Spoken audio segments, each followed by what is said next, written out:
Today's podcast is brought to you by Audible. Get a free audiobook download and a 30-day free trial. Go to audibletrial.com/Rushmore. Over 180,000 titles to choose from for your iPhone, Android, Kindle, or MP3 player.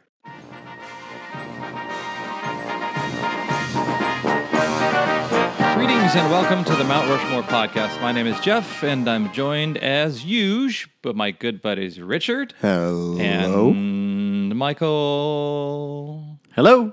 Howdy. Whoa, you almost screwed that one up. You guys went weird from the beginning, so I went weird from the ending. Ricardo E. Miguel.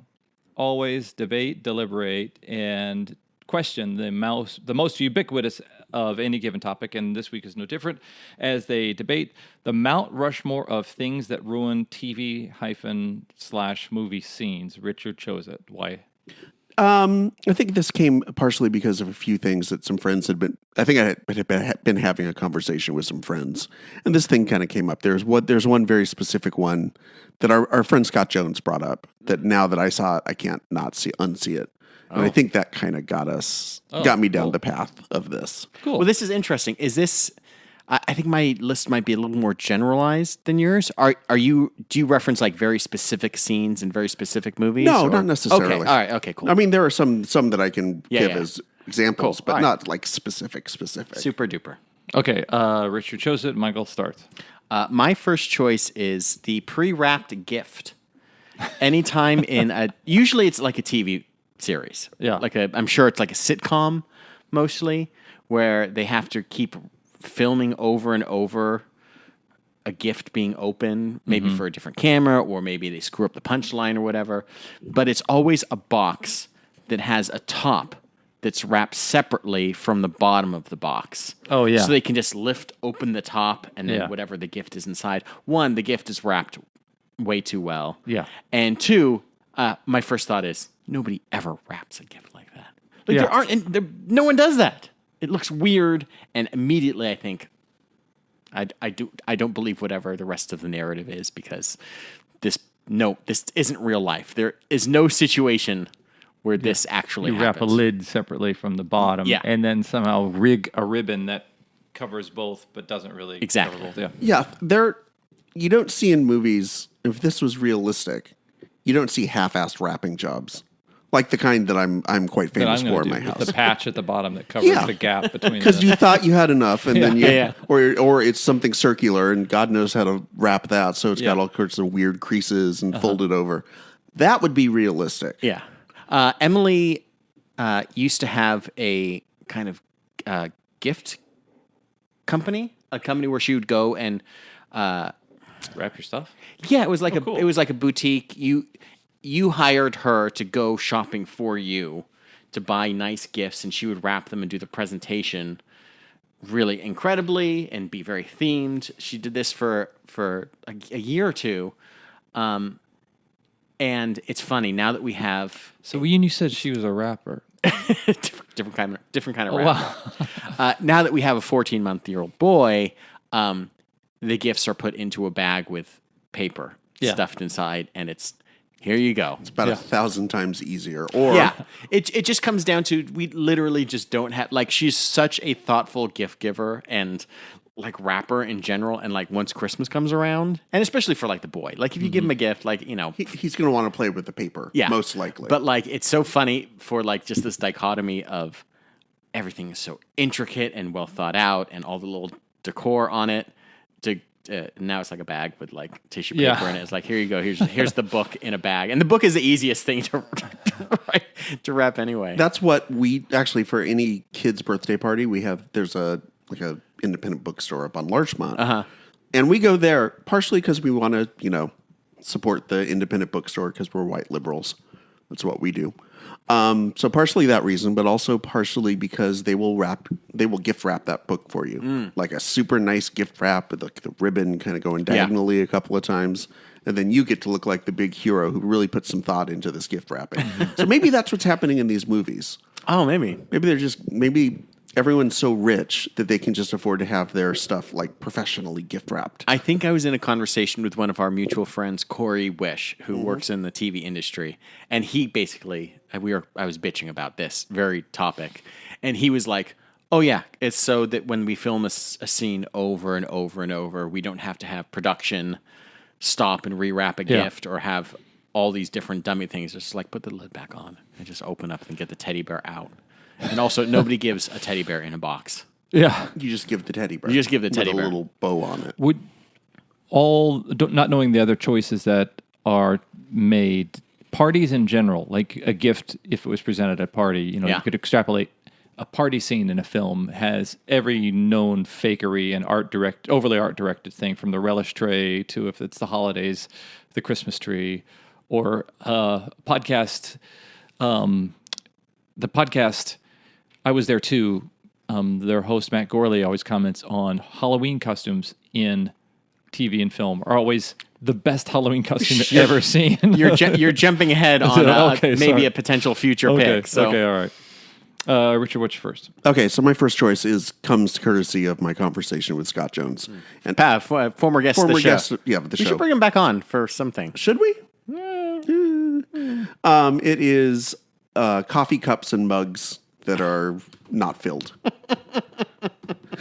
This is endemic, and like I said, I had never really thought about it or looked at it, and now I can't stop. Anytime I see like a Starbucks cup or a coffee mug, I'm now paying attention to it, and it's like, yep, look at the way they're picking that up. That is way too light. Ain't nothing in there, yeah. Like when you pick up, like I've got a lovely glass of margaritas here that Jeff made. Yeah. And I pick it up. It's got a little heft to it. I'm going to set it down and... It's got condensation on the outside. Yeah. You wouldn't see that in the... Yeah, it's got condensation on the You're a little outside. more careful. You're a little with more how you put it careful with down. You're not just throwing it around like you would with an empty, or like you would see in every TV show. And watch Gilmore Girls. This is a show where literally every person has a cup of coffee in their a mug of coffee at all times in their hands. At no point is it believable that they actually have anything inside that mug. As a character trait about me as a person, I am so bad at filling up a cup of coffee all the way to the top. Oh, okay. When I get a cup of coffee at work and I'm walking back to my desk, I've never learned that lesson. Burning your knuckles. It just slops all over the top like it's an angry sea, and like water's rushing in, and it just goes all over the floor. And of course, I work in kind of like the facilities department at my work, so like the one that's cleaning up is like me, like knowing that no one else will actually grab a paper towel to do it anyway. Yeah. Like I'm so angry at myself, yet I have never learned this lesson that like just. I don't know why I don't want to waste that last. How about this? How about an inch at the top? Leave a half an inch at the top. But no, it's like right at the brim, that little millimeter. And those are the real life things that you don't see in movies and TV. You don't see someone who is just like, I would have loved to see that on The Office. Like if Dwight or whoever, Dwight would never drink anything but like water or like something beet juice or but like someone like one of their character traits was just like carrying a full cup all the time and spilling it. Kevin would be spilling it constantly. Yeah, I can't believe I'm Kevin at work. You are Kevin That's at depressing. Work. Although you did win a World Series of Poker bracelet, so That is a congratulations. very interesting observation that you really have to like dig. You really have to see. You know, a lot of it for like TV seems to come down to repetition. Like these people have to do these things over and over and over. I think part of it is that, look, part of it is continuity. So that way, if you happen to see the mug, it doesn't look like it's half filled and back up and then back down. Partially, I think it's because they just don't want an actor to get scalded by like hot coffee. Yeah. But look, when someone's carrying a mug and they're carrying it practically like sideways, that's a sign. Just put what I'm saying is just put some, maybe you can't put a liquid in there. Put some weights in there. Or just have prop coffee mugs that are weighted at the bottom so it feels like it. This can't be that hard to do. That method acting thing, Like actually have the coffee in there. Yeah. Although I did see like a tweet about like Marlon Brando. It was like Marlon Brando is this great method actor who stuffed cotton balls in his mouth. Yeah. It's like, yeah, that's just you faking it by stuffing cotton balls in your mouth. Yeah, I heard that's how he convinced them he could play the part, and that's how he played the part by stuffing cotton balls in his mouth. You think if he was such a good actor, he would just like fake it or like learn how to do it. Or get Rick Baker to give him some monkey jowls or something like that. He would just pretend to be somebody who has cotton balls in his mouth and just live the life. Yeah. Okay, Michael, what's your second? Well, Jeff, you alluded to it earlier, and it's when costumes are just too good. Yeah. On TV Yeah. in a movie, it's so unrealistic when like someone's in a very perfect duck costume or Yeah. like a chicken or like anything. You're just like, no one is dressed up like that in real life. A 14-year-old kid with an immaculate Dracula outfit. Like his mother wouldn't buy him an immaculate tux Yeah. and tails. Yeah. And yeah. It kind of alludes back to that thing that I talked about like a few weeks ago about like cosplay being too good and how I can't stand to see that. Yeah. Over this last weekend, there was like this Proud Boy white nationalist like rally in like Portland, Oregon. Oh, I didn't get a text. Oh, sorry, Jeff. Okay. You gotta check your Yeah. Oh, yeah. Your secret dark web Yeah. text. Yeah. email Oh, okay. account or whatever.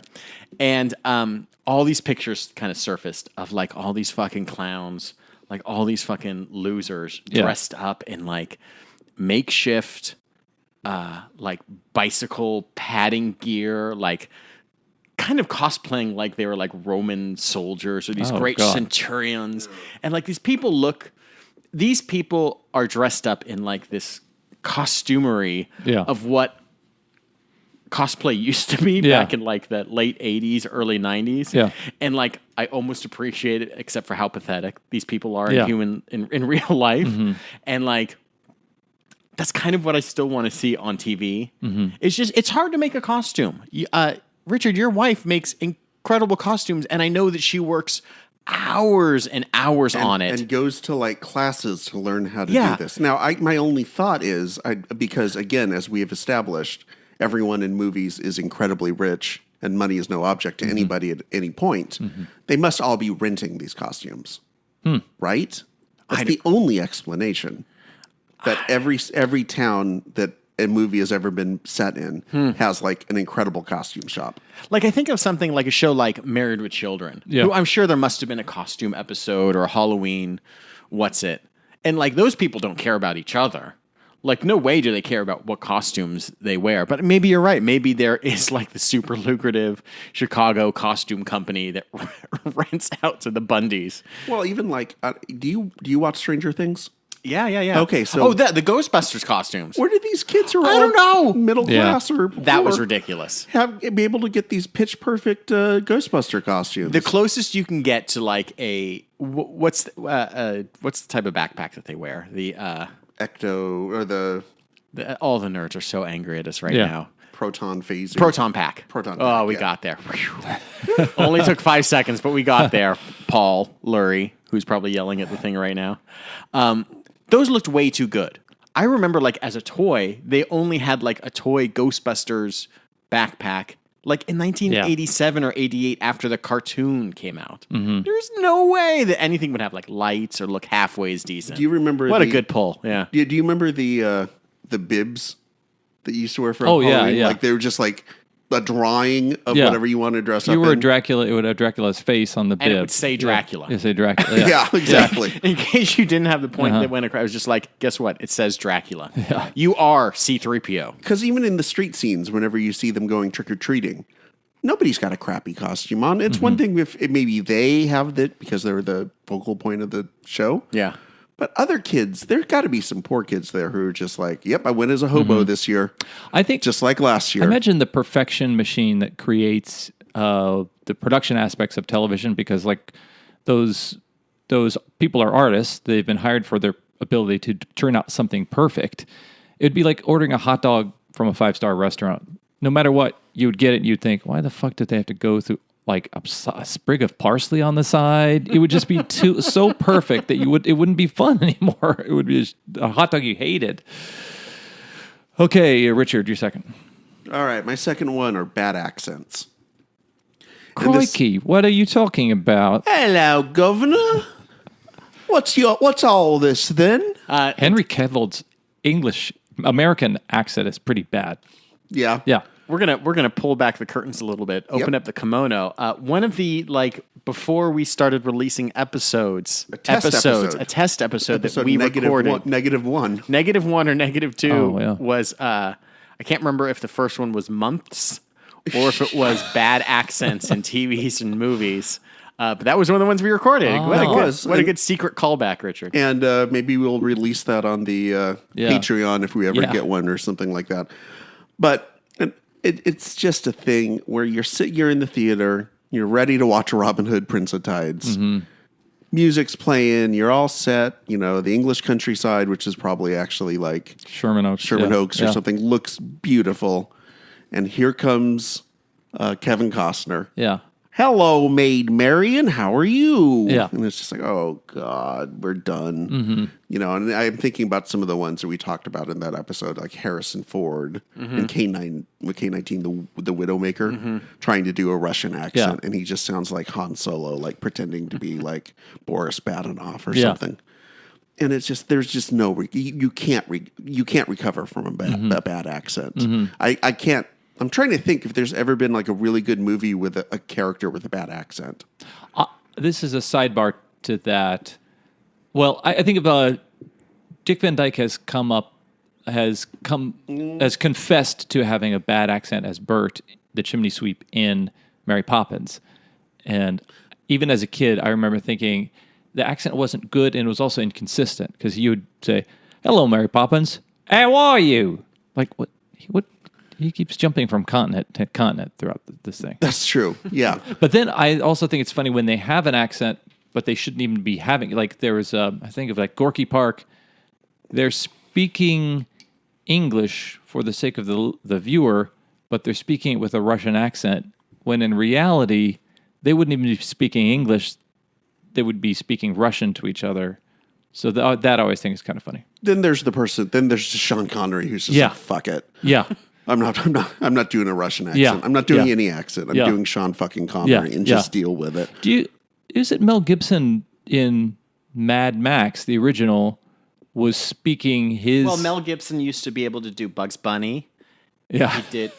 Daffy Duck? Different Mel. Different Mel. That's Mel Blanc. Oh, so in Mad Max, Mel Gibson, who had lived in Australia for about 10 years by then, probably, because he was originally from New York. Right. And moved, I think, Wait, away when he what? was... Mel Gibson moved away from the United States when he was 12 or 13 to Australia. Well, And quickly adopted a Australian dialect to fit in amongst his peers. And then was sold back to the U.S. as this exotic Australian kind of guy. Yeah, learn something new every day on the Mount Mad Max, Rushmore podcast. which was filmed for an Australian audience primarily, he speaks with such a thick dialect that they subtitled him, or I think they even dubbed him in. Did they dub him or subtitle I think him? they had I can't remember, but they did something. I love that this podcast had a whole lot of like interesting information Speculatory. and then not. And then immediately it was like, who knows? Let me I don't record know, whatever. two different versions. His accent was so thick that How thick was it? It was so thick that they subtitled him. It was so thick that they dubbed him in with an American actor.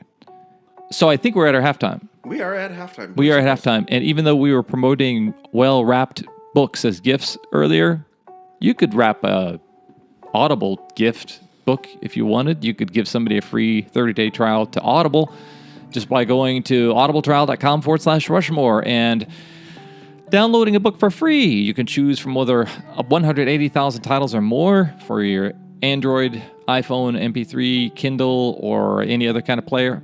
And you get to keep that free Audible audiobook whether you continue your subscription or cancel it. And go to audibletrial.com/Rushmore to take advantage of this offer from us to you. You could enjoy that. And we'd also like you to enjoy other podcasts. Here's one that we recommend. Hello, my name is Jen Tierney, creator and host of How to Make a Memory. It's a podcast that explores the items we make for one another and how they impact our relationships. Food is so visceral. It can just transport you to a place, a time. It can remind you of a particular person. In each episode, my guest and I explore an avenue of making and how it has helped them to grow closer to the people they care about. I'm going to have two girls that know how to do electrical, know how to do plumbing, and know how to create their own furniture themselves. They don't need somebody to come along and show them how to do it. Look for How to Make a Memory on iTunes or wherever you listen to podcasts. Now, go make something for someone you love.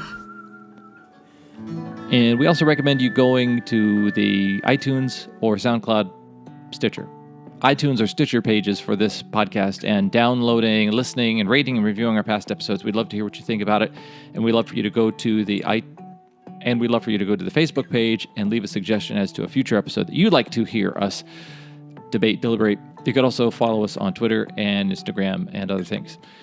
So yes, we is back. We is back. Michael, your third choice. My third choice is when you know an adaptive choice is just wrong. Now, this happens a lot where there's a property, a book, or whatever that you know and love that you see get translated into a movie, and you're just like, he would never do that. That is so inaccurate. And I have a couple superhero specifics to point out. Ones that I'll say the one that I forgive. In 1977 or 79, a little movie called Superman 2 was released. Yeah.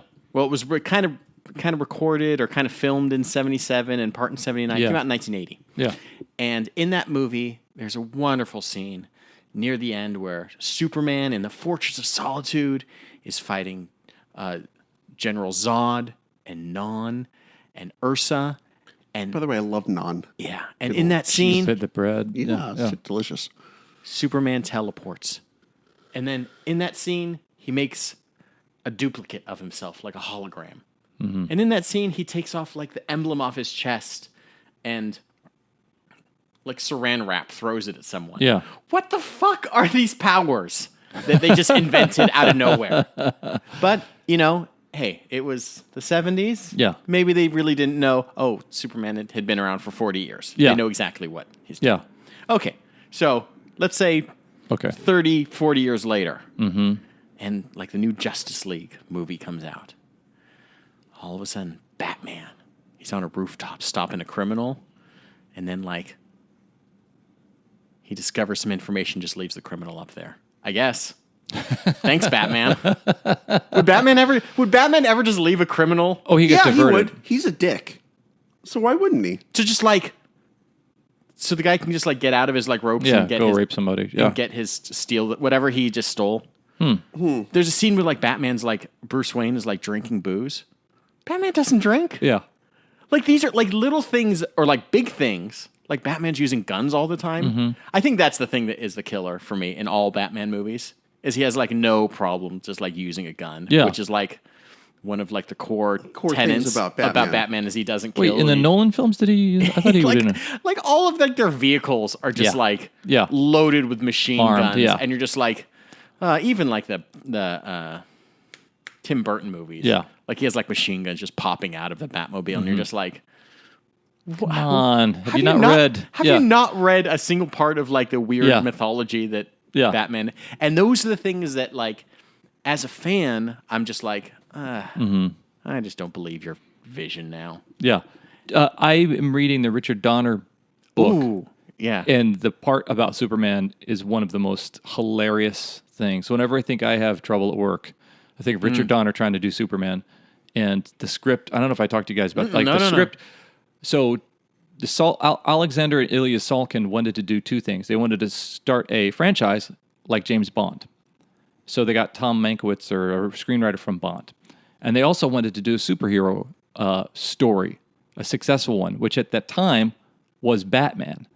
So the first draft for Superman was like Batman, full of campy one-liners. Like and Batman 66. Like Batman 66. Oh, wow, okay. So the first draft had Superman having dinner with Lois Lane, and then he had his super hearing caused him to hear Lex Luthor was up to no good.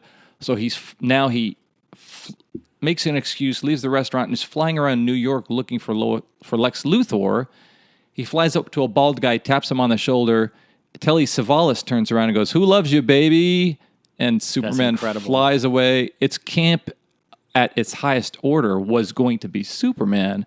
And Richard Donner said, absolutely not. This guy is part of our heritage as a country. He's the most important comic book figure there is, and demanded that it be rewritten entirely to be the script that they, at the continual agony of the Salkins. They hated the script. They couldn't. Oh, it was just too serious. They hated the seriousness, or even just the milieu that it was in, because it was almost like His Girl Friday, the newsroom, that they had some kind of fast talking banter and slapstick and stuff like that. So What's funny because there's a lot of good comedy in Superman. Oh yeah, and it's all done by Chris Reeve, doing Character, Clark Kent as just this oafish guy who gets his hand crushed by a orange juicer, or just walks into a wall, and just to highlight how different he is from the super confident Superman. Yeah. So there's tons of slapstick weird stuff with whatever Lex Luthor's bumbling assistant, with Warren is. Beatty. Yeah.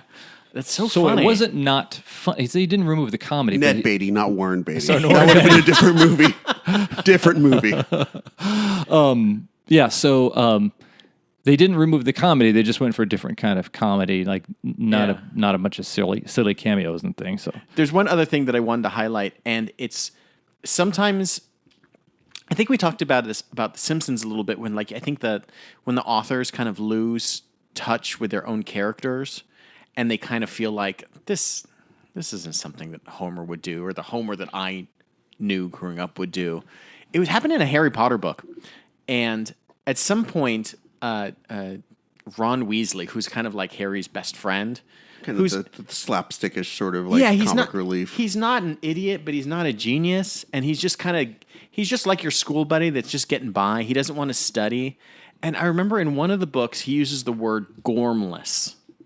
And I remember reading that, and I was like, this guy would never use the word gormless. J.K. just wanted to use... Yeah, and it was maybe it was totally accurate, but it's this is so strange. Why would you put this word in this character's mouth? And I think that there are some times when properties like The Simpsons or Harry Potter or whatever have gone on so long that you're even as the author, you don't know what you're doing. You don't know it's especially bad when it's one author through the whole thing. It's a Yeah. different thing when it's The Simpsons where you've had 200 different writers, so everyone's got their own take on it. Or you tweak. perspective, yeah. Richard, your third. All right, so my third one is overused songs, otherwise known as bad to the bone syndrome. Because when Al Bundy's getting ready to... Al's all over this he episode is all over tonight. this episode. That might say something about the quality of Married with Children. But Wait, when you mean Ted Bundy? No, Warren Beatty. Warren Beatty, okay. Whenever he's getting ready to, go to the grill or get suited up for the alumni football game. Yeah. When that music's playing. Da-na-na-na-na-na, shit is about to go down. Yeah. Was that song, do you think that song was used in the movie Wild Hogs? Hogs? The Tim motorcycle Allen. movie? Yeah. 100% it had Must to have been, right? I mean, there's I feel pretty confident that fact that that was I- actually in the trailer. I feel pretty confident of that. And that's too bad, because it can be a song like that, which is kind of a camp piece of Yeah. it's not a piece of shit, but it's just, it's George Thorogood. There's not a lot going on with that song. You could go the rest of your life never having heard that song again, and you're fine. Right. Or it could take an incredible song and make you go, okay, I'm done with that song. Like Hallelujah. Whether it's the Leonard Cohen version or the Jeff Buckley version or the Rufus Wainwright version, or God, how many versions are there? That thing, anytime you need a melancholy character moment, just break. It's just let's just break that thing out. And now it's I don't want to hear the song anymore. I'm done with the song. I'm done with, Gimme Shelter by the Rolling Stones. That's another song that gang war's about to, mob war's about to Or start. it's any Scorsese film. That's what I was going to say. Yeah, any Scorsese mob film. Yeah. Oh, shit's about to go down again. Better cue up Gimme Shelter. And I think you can save $20 million in art direction in a Vietnam era film by playing any Creedence Clearwater Revival. Bad song. Moon Rising. Yeah, that's a good one. Also, Fade Into You by Mazzy Star. Oh, yeah. If you need characters to be introspective, Yeah, and maybe it's the end of the second act of the romantic comedy. I was, I found a top 5 Bad to the Bone movie scenes. So Talk Radio, 3,000 Miles to Graceland, Problem Child. Oh, yeah. Yeah, Christine, Problem Child for sure. Terminator 2. I bet you there's another list in here. For me, one of my favorite songs that's overused, or it is like a break into the third act song, is Save It for Later by English Beat. Always seems like that's when the protagonist has realized that God, I love that song. wasn't the girl he was supposed to go after all along. She was the one who lived right next door to him, or often it's like somebody standing, looking across the street, the bus goes by, after it wipes the frame, the girl of his dreams is standing right there, and they have the bye to each other. Yeah, like London Calling's another one. Yeah. They need to establish that They're in London. They're in London. Boom. And that the telephone's ringing. As I understand, every phone in London is ringing that song. Exactly. We need a song that's got London in its name. Quick. Yeah. Oh, I got one. That's basically what's happening. Yeah. And I wonder what How some of bad these- are these people? Like a song music like directors? Wooly Bully that is used. I was just looking this up right now. It's used in dozens and dozens of movies. Fast Times at Ridgemont High. Yeah, Happy Gilmore, Encino Man, Scrooge, et cetera, et cetera. Is that one that's just that is used because it's so popular? It's just sort of a shorthand for something, or Except is it for just Scrooge, it seemed like a lot of those guys were just like dumb guys. That like those are the songs that they knew. Yeah. right? Or is it that song's really cheap to get? Ooh, that's a good question. That's what I wonder. Some of these songs, if it's just like the more that they get played, the less expensive they are because they're not as George valuable. Thorogood, entertainment lawyer, like he's actually negotiating his own rights. You're like, Right. Oh, I don't know if we can afford a whole 12-pack of Molson, George. It's okay, weird. you drive a hard bargain. That's so funny. Money. I said I wanted one bourbon, one shot, and one beer. one beer. That's my price for the song. When it comes, like, I wonder what movie it was that like tipped the scale to like, oh, we can charge these studios lots of money for these.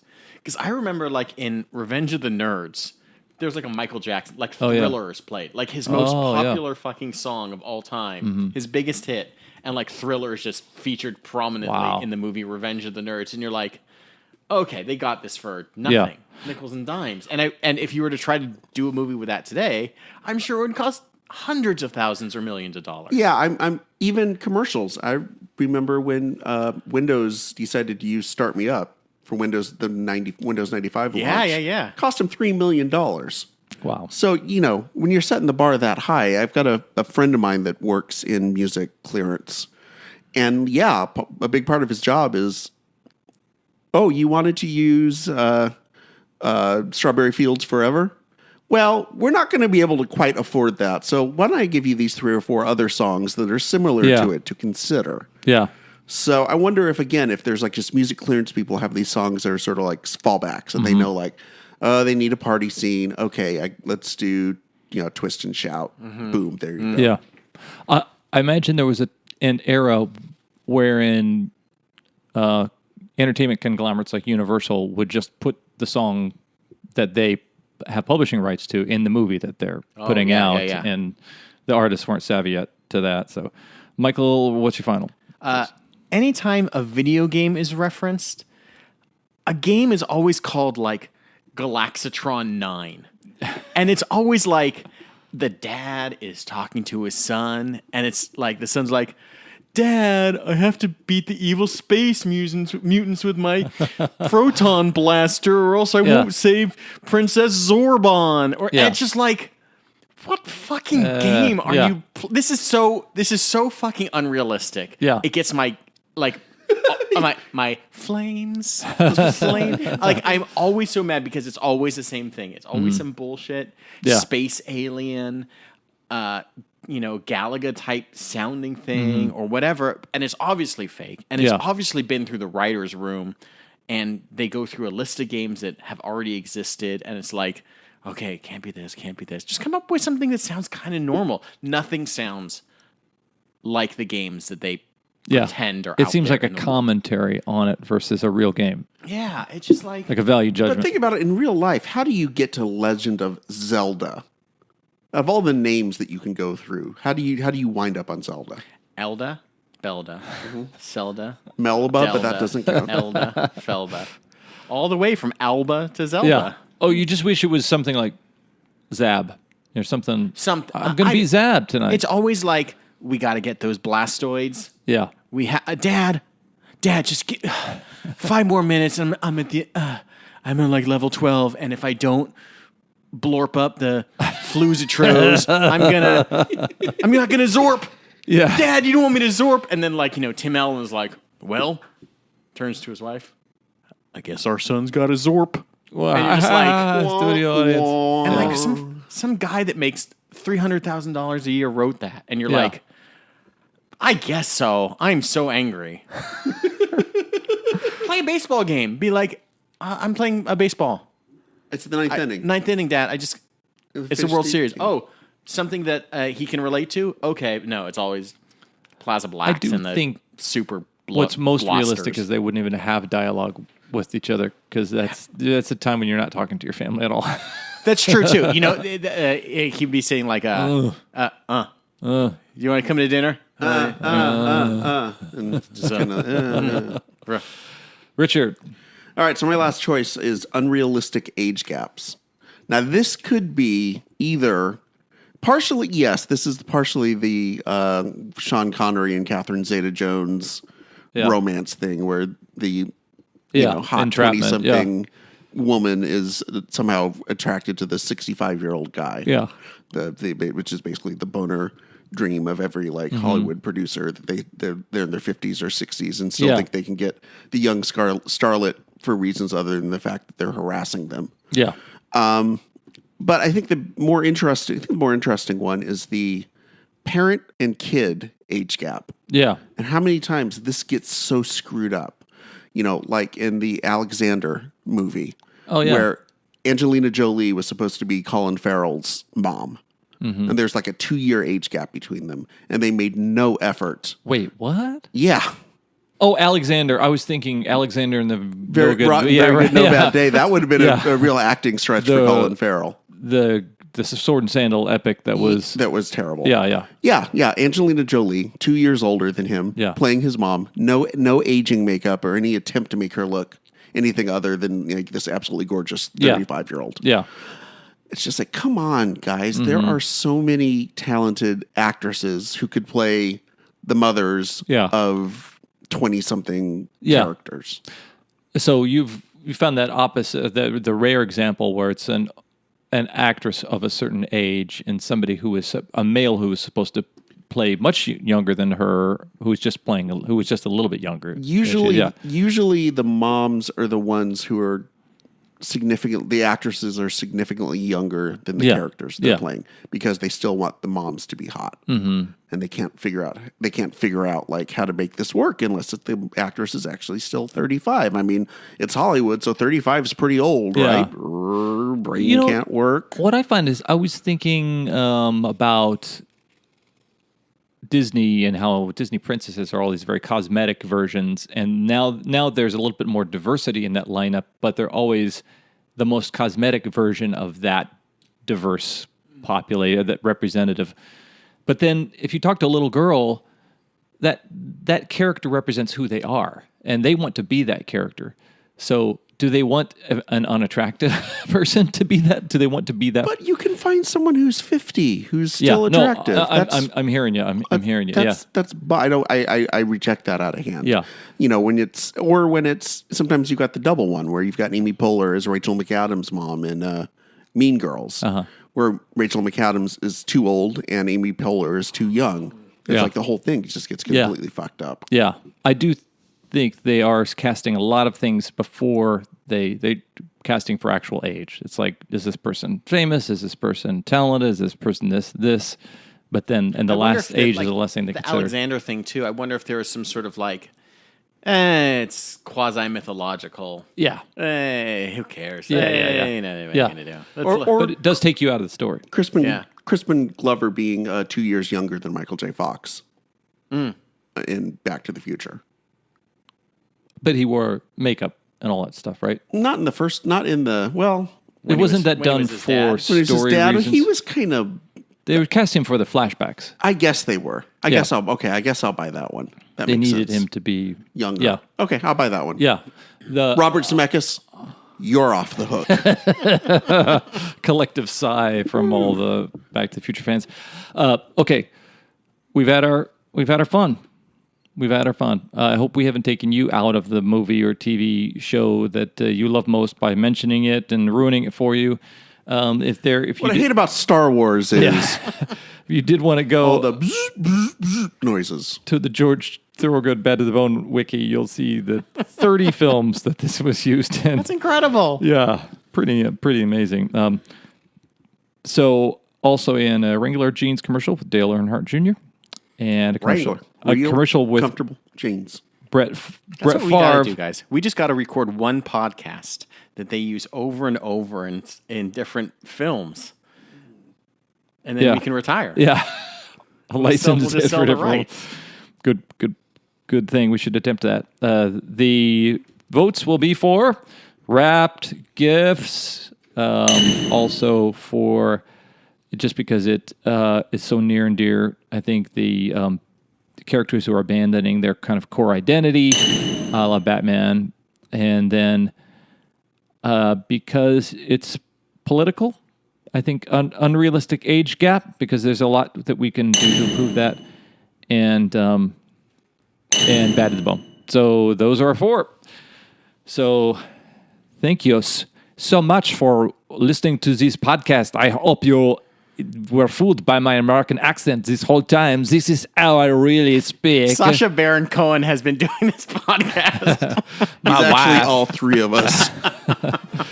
Thank you very much for listening to this podcast. I've been Jeff. I am Richard. And Michael.